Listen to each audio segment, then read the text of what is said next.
Едно от най-силните горива за паникатаките са негативните мисли. Задаването на въпроса: ако не успея този път да се справя, ако се задуша, какво ще се случи?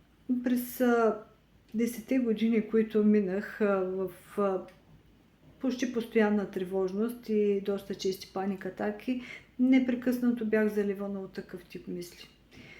Това толкова много ме изморяваше, че в един момент си казах: какво ли ще стане, ако просто спра да се боря, спра да бягам от всичките тези мисли и усещания и просто се отдам.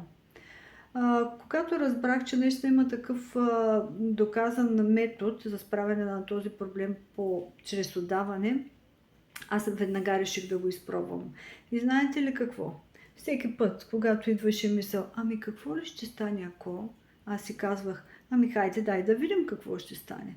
Хайде, покажи ми кое е най-лошото, което може да стане, ако. И това неимоверно спираше действието на паникатаката. Случваше се почти веднага.